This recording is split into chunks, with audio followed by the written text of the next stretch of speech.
I have it's about 10 o'clock. Mhm. So if everyone has a mind to, we can commence. I think we're all present and accounted for. Well, my friends, shall we go through our morning ritual and sound an Om together? Begin by taking 3 conscious breaths.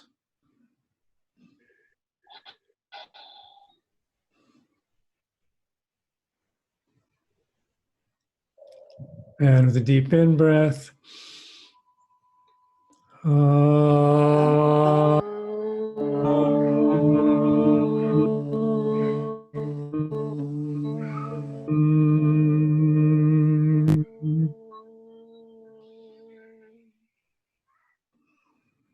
Shanti, Shanti, Shanti.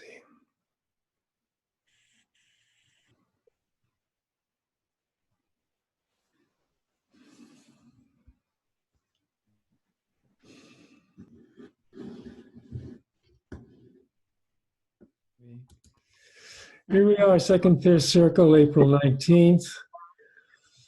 And no religion. Mr.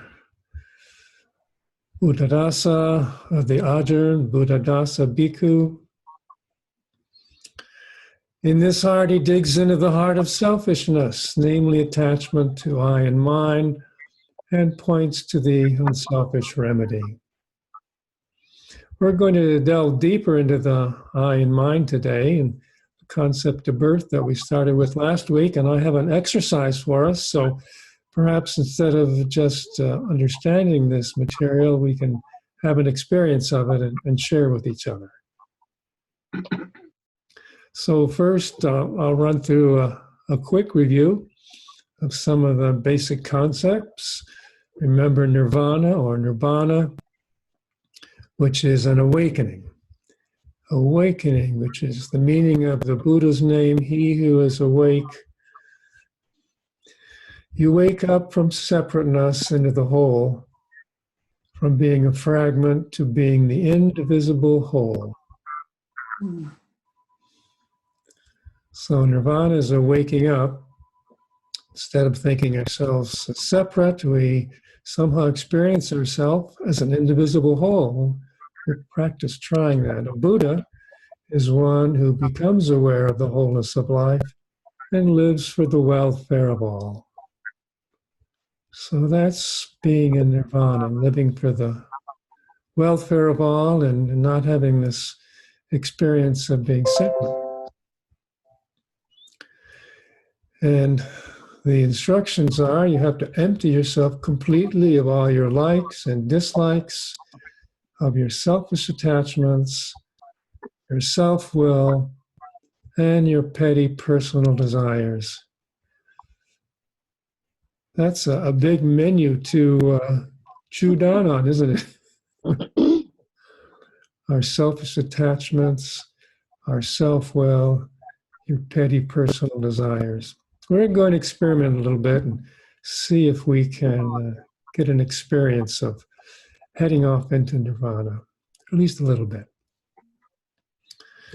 Nirvana is fullness. In order to be full, you have to empty yourself completely of yourself. Our intellect can never understand this. The only way to understand nirvana is to experience it. So we'll give experience a little try. So that's nirvana. One other concept that we've gone over is Dhamma or Dharma. Dhamma is nature or natural law, truth or duty, the way things naturally are, and the way we must live so that things don't become problems for us. So Dhamma is our natural, deep, and true self. And when we fall into letting natural law guide us, or Christ consciousness, then we're following our Dharma. What's the opposite of Dharma? It's when we give in to our conditioned mind and just follow our our our reflexes. Reflexes is not the right word, but whatever our mind deals up with us, instead of always trying to look deeper and find our inner truth and let that guide us. So Nirvana and Dhamma. Questions? All right, two other concepts we went over, two kinds of language. One kind is the conventional language that ordinary people speak, which is what we're probably talking now, what Buddhadasa called people language. And then there is the language which is spoken by those who understand Dhamma, our reality, our inner self, what he called Dhamma language.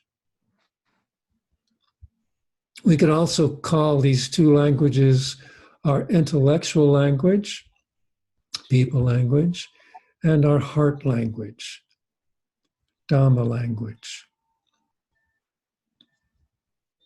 And both languages are useful. The people language, the source of our people language is our mind. And we all have wonderful minds. I remember when I was in the computer business years ago, one of the things I liked to do was solve puzzles. I had a good mind for it. So I used my people language and mind to solve puzzles. However, when I first approached a puzzle, I think it was my heart language or Dhamma language that would suggest the path to follow. And then my mind or my intellectual people language would take over and pursue that path. So that's how I like to think of it, that our Dhamma language and our intellectual or people language work in synchronicity. We need both. We also have this concept of no religion. He taught us that ordinary, ignorant, worldly people, and in many ways ignorant, are under the impression that there's this religion and that religion, and that these religions are different and fundamentally different. So different that they are opposed to each other. He doesn't experience religions that way. He says, however, those who have penetrated to the highest understanding of Dhamma, that is the deepest descent into our heart language, highest understanding, will feel that the thing which we experience as religion doesn't exist at all. Rather, there is just an experience of truth, our nature. When we are with others, can we just experience truth, our nature? Or do we look for differences? You know, one of the finest things about our minds and our people language is the ability to experience and notice differences, to distinguish differences. When I was thinking about this, it reminded me of an astronomer, a story I saw on TV not so long ago, a young person who was looking and looking in the heavens. This was some years back, and discovered an anomaly there. And by pursuing that anomaly, they later on discovered a new planet. It was Pluto, which some don't even call a planet anymore. By looking at differences, distinguishing differences. This is a mental thing, a mind thing. So it's very useful. And I also remember seeing on a television show called Genes that in the human being, our DNA is about 99% the same among all human beings. You imagine that? all human beings. Do you know in every single cell we have this DNA, and each strand of DNA has apparently billions of parts to it, combinations, and yet every single cell in our body has that same DNA. Same DNA. And yet each of us appears a little different, talks a little different, and we, in our human minds, look for those differences, don't we? We're aware of the differences. When I hear people talk, I'm aware of their accents, their skin pigmentation, their hair, their facial looks, and so on. So that's our minds. Our minds' purpose is to notice differences and make distinctions. But if we can penetrate to the highest level of truth, then we will find that the thing called religion and other differences don't exist at all. It's just an experience of truth or nature.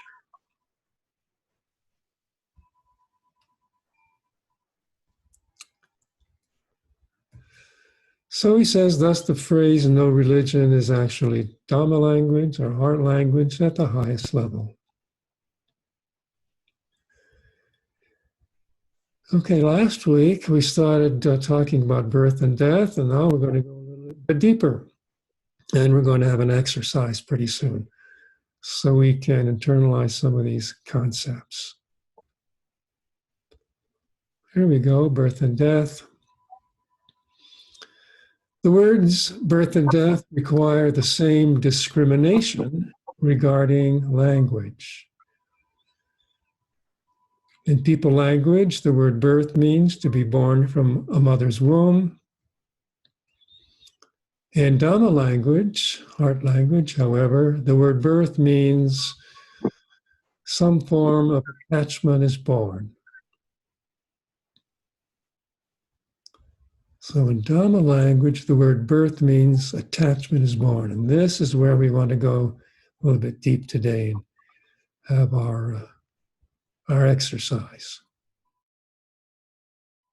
This kind of birth happens every time we allow the arising of a thought or feeling which involves grasping and clinging to something as I or mine.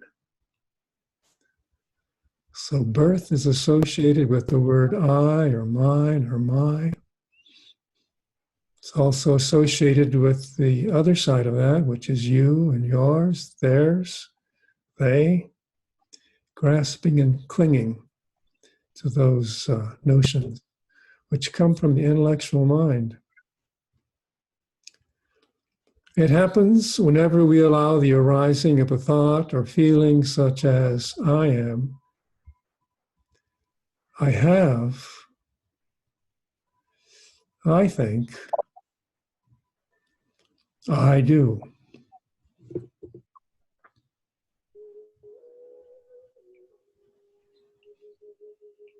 We can look at these intellectually.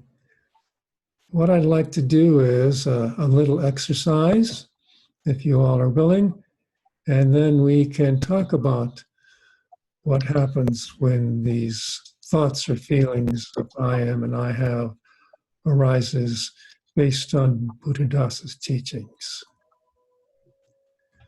He's also going to remind us that birth is suffering. This is something else we need to investigate.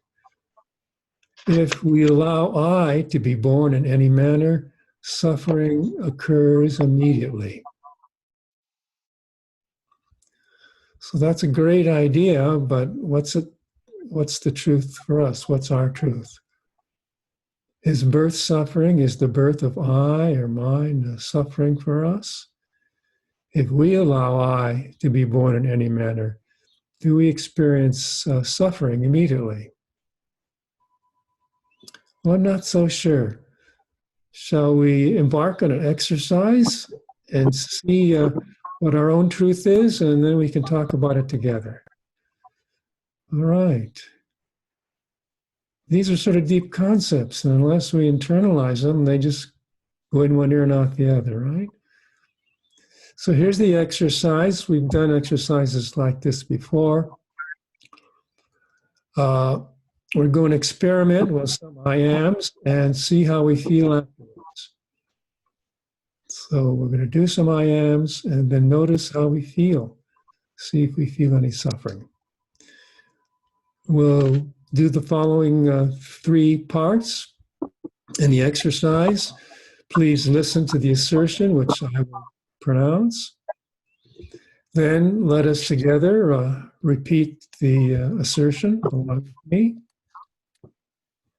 And then I'll leave a pause to repeat the assertion silently to yourself. And then in the silence, after having repeated it to yourself, notice how you feel.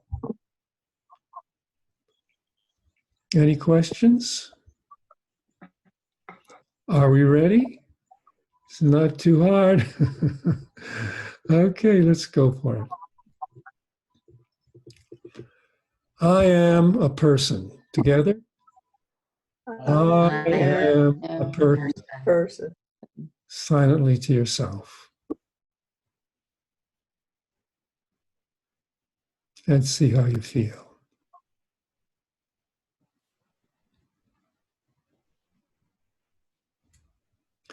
I am a good person. Together. I am a good person. Silently to yourself. See how you feel.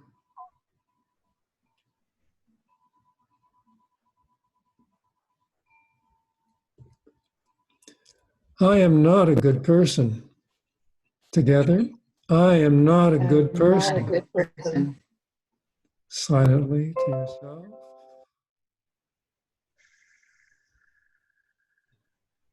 See how you feel.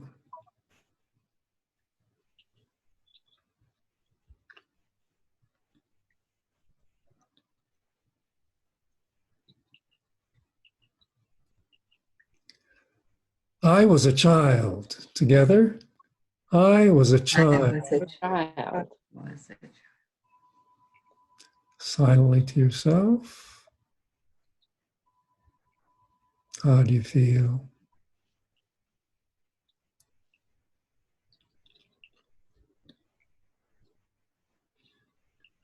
I was a good child. Together. I was a good child. Silently to yourself. How do you feel?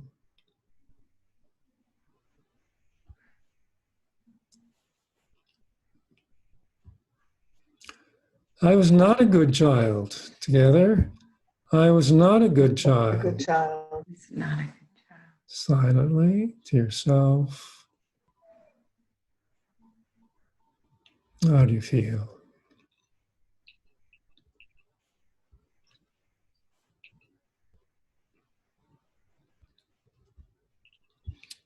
I will be a success. Together. I will be a success. Silently. How do you feel?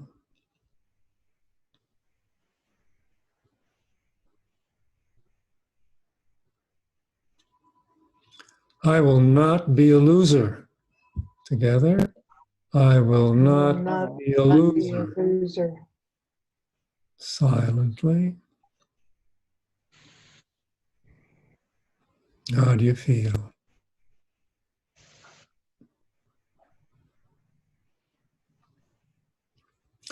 I will fulfill my desires. Together. I will fulfill my desires. Silently. How do you feel?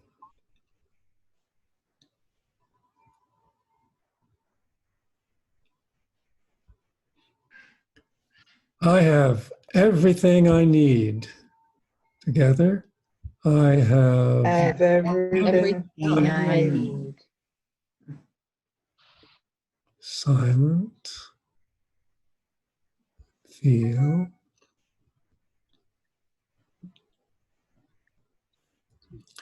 I do not have everything I need. Together, I do not have everything I need. Silence. How do you feel?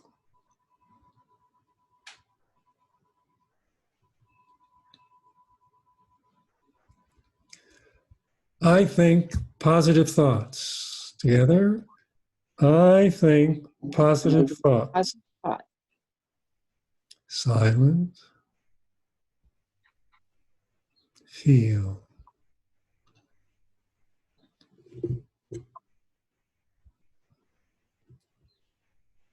I do not think positive thoughts. Together, I do not think positive thoughts. Positive thoughts. Silent. Feel.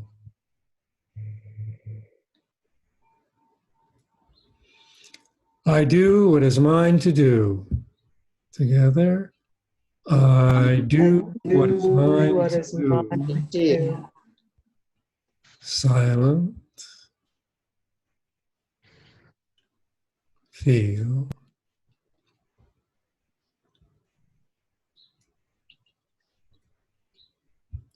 Sometimes I do not do what is mine to do.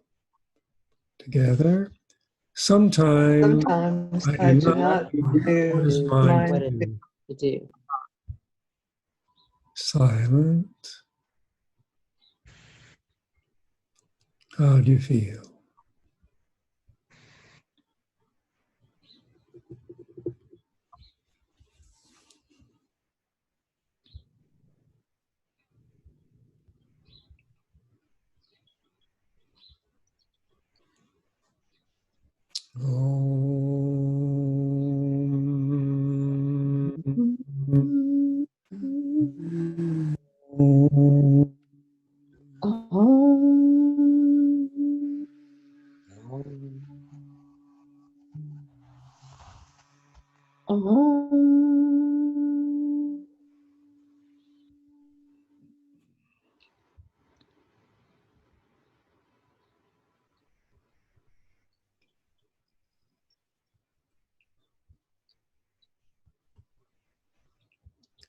That completes the exercise.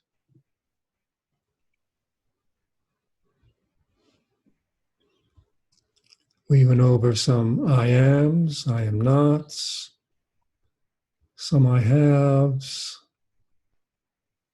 some I thinks, some I do's. According to Buddhadasa, whenever we give birth to an I statement, there is suffering that comes automatically. Would anyone like to comment on their experience of the exercise? This is very fascinating, Steve. I noticed that whenever I say the word I go to my head and I'm out of my body. And then it starts to separate me from all of us, the unity that within. And when I practice the feeling body, then I can let go of the thought, and it gets me back into the harmony and the unity of all. Does that make sense? It does, Sam. Yeah. Any other person like to comment on how they felt during this exercise? Well,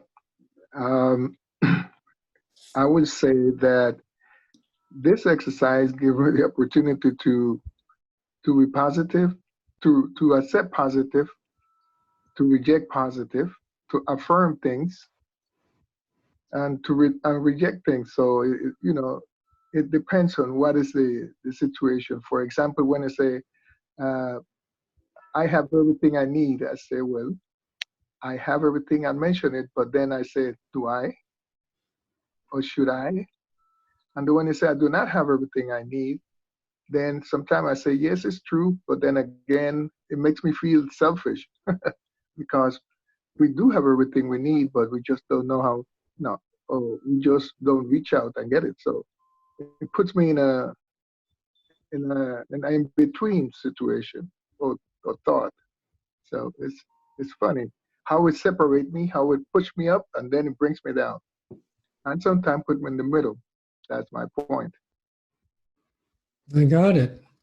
Thanks, Alberto. Buddhadasa is going to comment on this some more. Anyone else like to share any feelings they experienced before we go on? I found it took me into a belief system. Like there's some positive state. Most of the positive statements made me feel really good. And every now and then there was a positive statement that I knew was a lie. So it did not make me feel good. And then the statement that came close to it, that was a more negative statement, made me feel better because it resonated with me. Mm.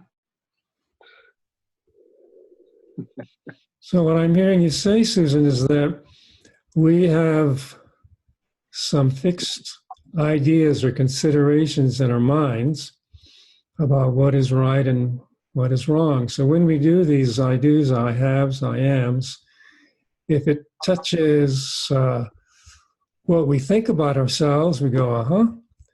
Whether it's a positive or negative, if it touches what we disagree with about ourselves, we go, Right. Yeah. Uh-huh.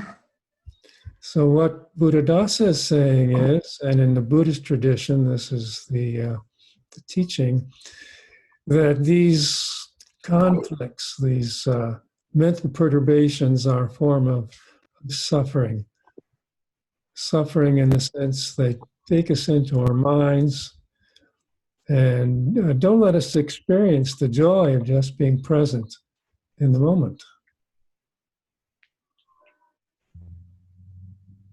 Other comments before we move on? The one thing that I noticed in particular, the word that kept coming up when we were expressing something that showed there was something lacking, was disquiet. If it was a neutral, like I am a person or I am good, I either felt nothing in particular or happy, but the reverse created a sense of disquiet or dissatisfaction. Immediately, I felt my body tightening a little bit and my mind like beginning to search for how to remedy the situation. How to fix it. Yeah, exactly. Oh, thank you for sharing that, Maggie. You point out something which is interesting. A certain positive statement may make us feel okay or good. Then the opposite of that statement may make us feel not so good or uneasy.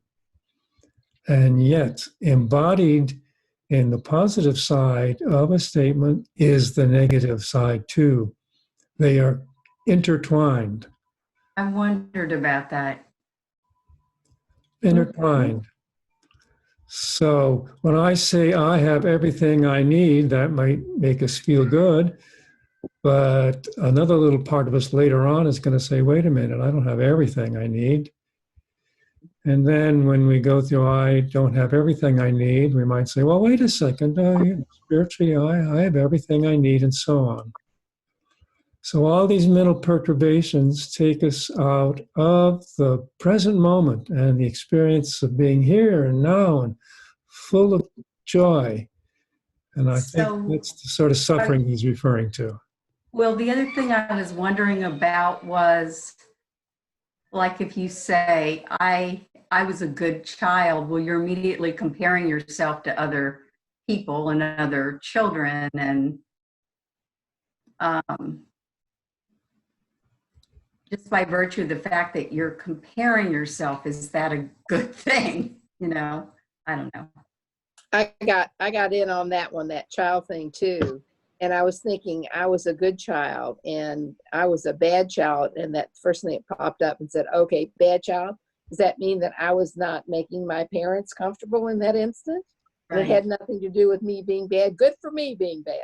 Right, right. So the I ams get us going, don't they? Maybe a little bit, maybe not so much, but for every single I am, there's something in us that reacts. And when our reactionary mind is in charge of us, we're not present. We're not present. You know, even the simple statement, what is your name? My name is Steve. Even simple minds and eyes like that separate us. All these things separate us. Let's see what Buddhadasa has to say now and see how this correlates with what we've all come up with, okay? Hmm? Here we go. Birth continued. So, oh, who's that? That's my grandson. He just popped in the room. You want to say hello? Hi, grandson. Peter says hello. Oh, Hello. I don't see his picture.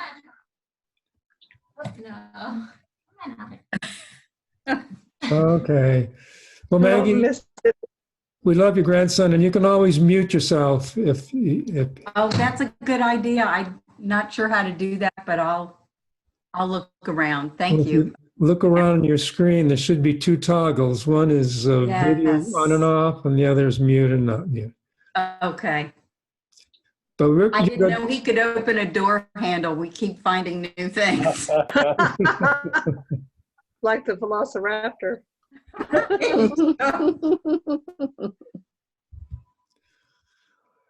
The Buddhadasa says all these I's and my's is the birth of the I or the ego.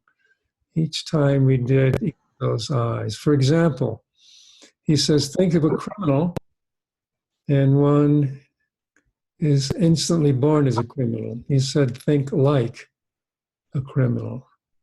Have criminal thoughts, and one is born instantly as a criminal. One has criminal thoughts. A few moments later, those thoughts disappear. One thinks like a normal human being once again, and is born as a human being once more. So in this Dhamma birth, it's going on all the time.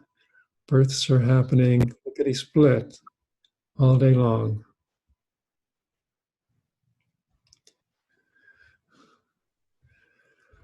If a few moments later, one has a foolish thought or thoughts, right then one is born as a fool. Later, one might have angelic thoughts, and right away, one is born as an angel. All these thoughts are I ams. He says, whenever an attachment is felt intensely, when it burns inside one with the heat of fire, one of our I ams, or I haves, or I do's, one is born as a demon in hell. He gets our attention.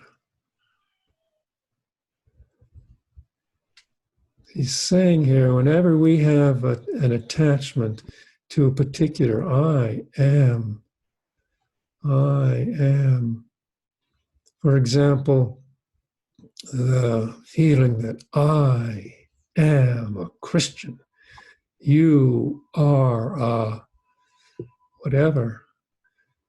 And when that I am burns inside one with the heat of fire, one can be born as a demon in hell. And we know that when these I am attachments to a particular religious denominations are held, people can do demon-like things and be born into hell during the time they're in that I am.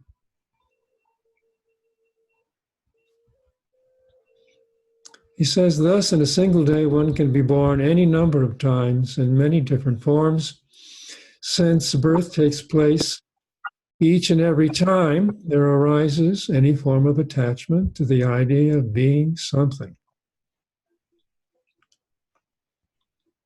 As we went through our exercise, a birth took place each and every time.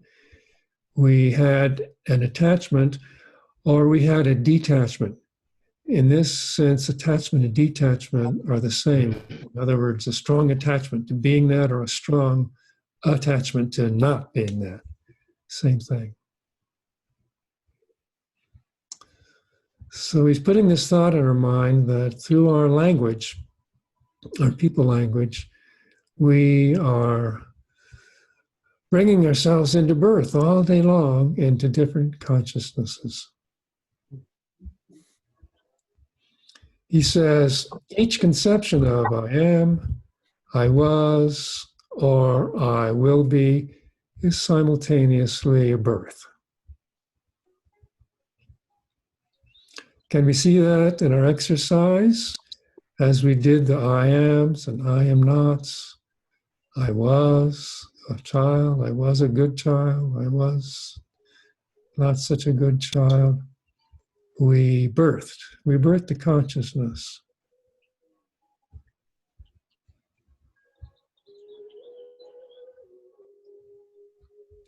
If we live simply and directly in the awareness of not being I, it's like remaining unborn and never experiencing that suffering or that separation from our true nature, which remember is called Dhamma or Dharma, our true nature, our truth, Christ consciousness, having what's ours to do come up naturally. If we live simply and directly in the awareness of not being I. So how do we live in the awareness of not being I? How the devil do we do that?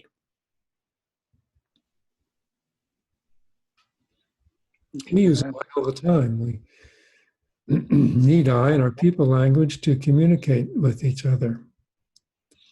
I will tell you that I don't always live in the awareness of not being I, but sometimes I do. So we can make a start for it. For example, when I'm in church in the service, and we have a lot of I ams, often positive things. For example, the song we sing when we make our offerings, divine love flowing through me, divine love flowing through me, blesses and multiplies all that I am, I am. All that I have, I have. This is all that I am. All that I give, I give. And all that I am open to receive. I am open to receive. Now, for me, having studied this stuff for a while, whenever I go through that, I try and notice that I'm doing the people language version of it out loud, but inside I say, no, that's not I. This is just somehow not I, but me being present. That's as far as I get with it. During most of the time during the day, I am not aware of not being I. So I think we have to make a commitment, if we want to get the benefits of these teachings, to find somewhere where we can start noticing where our people language I is not who we are. So in that sense, we can remain above it and not experience any suffering which might be attached to it.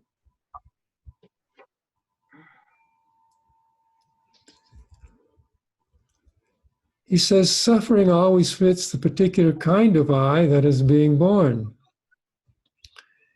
If I is human, it suffers like a human. I am a person. I am not a person. If I is an angel, it suffers angelically. I do what is mine to do. If I is demonic, it suffers hellishly. I am right. You are wrong.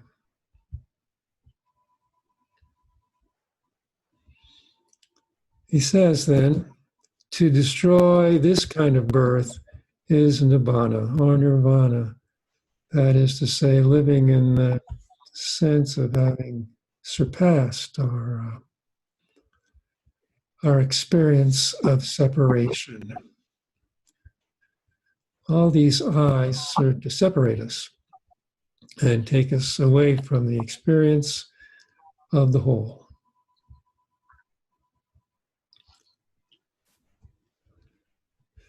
We've got about 5 more minutes here. I'm going to talk a little bit about death now. Any questions before we start that?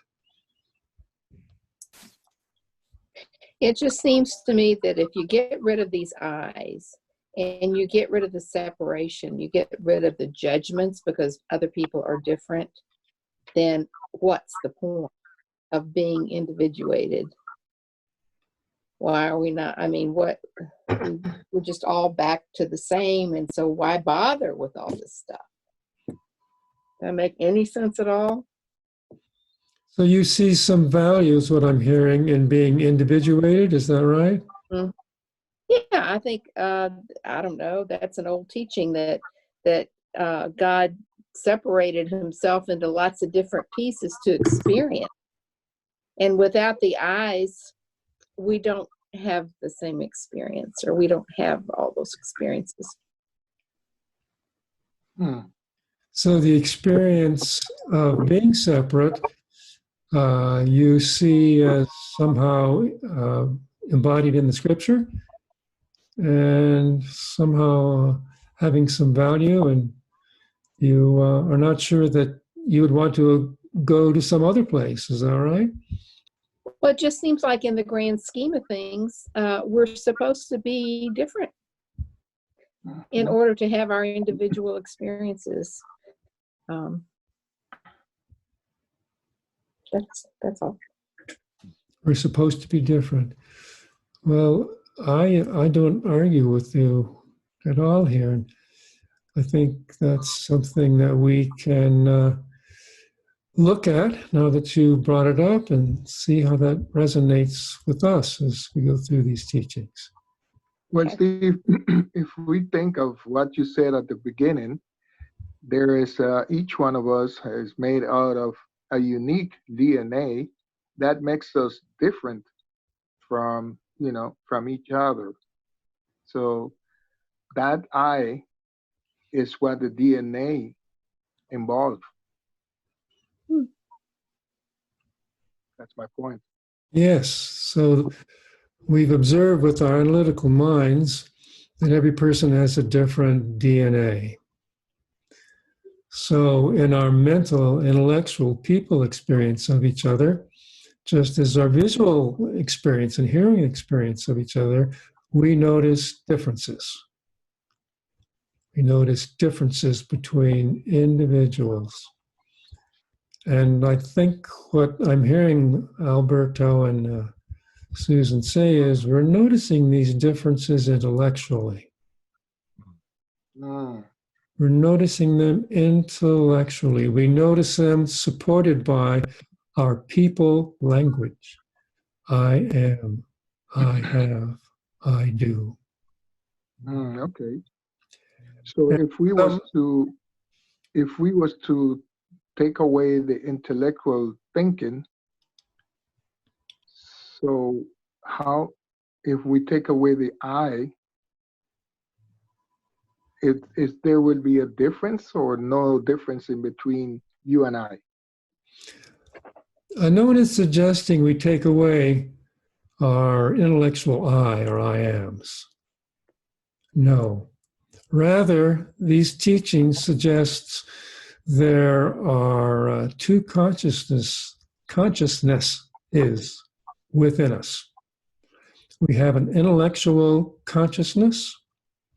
That's our mind that notices differences in DNA and how we look, how we talk, and so on. Notices all that through the senses. And then there is another intelligence within us. Mm-hmm. You can call it a heart intelligence. Mm-hmm. And if we're stuck in our mind intelligence, which is very useful, and we certainly don't want to do away with it, we love it, it's helpful, and I'm very grateful to my mind. Thank you, God, for my beautiful mind. But I also have a heart intelligence, and I'm not always in touch with that heart intelligence. And I believe these teachings in Buddhism are that sometimes it's appropriate to be in touch with our mind intelligence. We talk differently, we have different DNAs, and I value my individuation. And sometimes it's more appropriate and more useful to be in touch with our heart intelligence. And coming from our heart intelligence, those differences, if we get deep, deep into the truth of our heart intelligence, those differences vanish.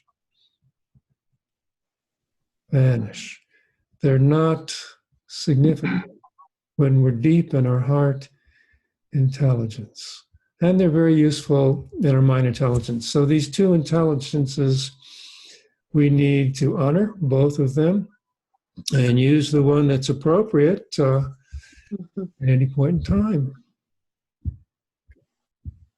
Okay. Good, thanks. That helps.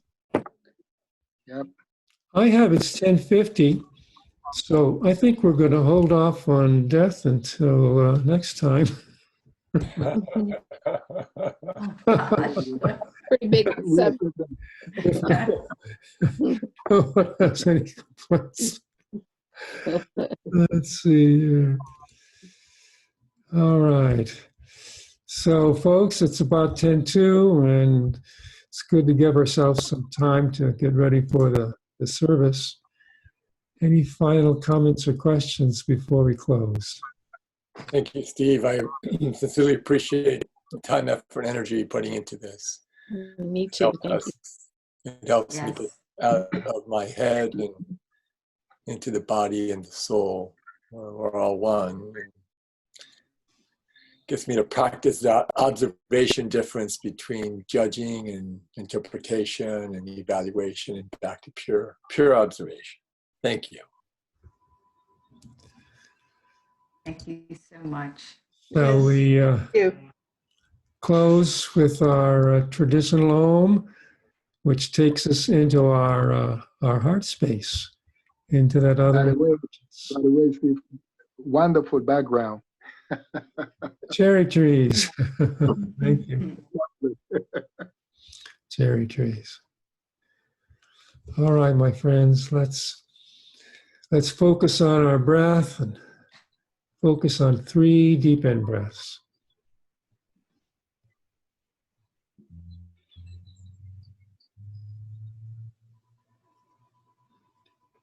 And with a deep in breath together.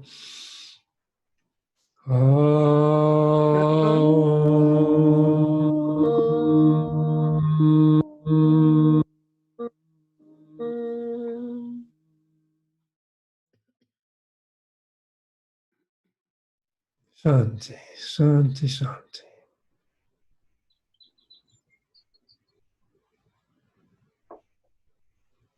Thank you, Steve. Thank you, one and all. Go in peace. Bye, everyone. Bye. Have a good Have a week. great week. Say goodbye. You Bye, everyone. Enjoy the church service. Bye-bye.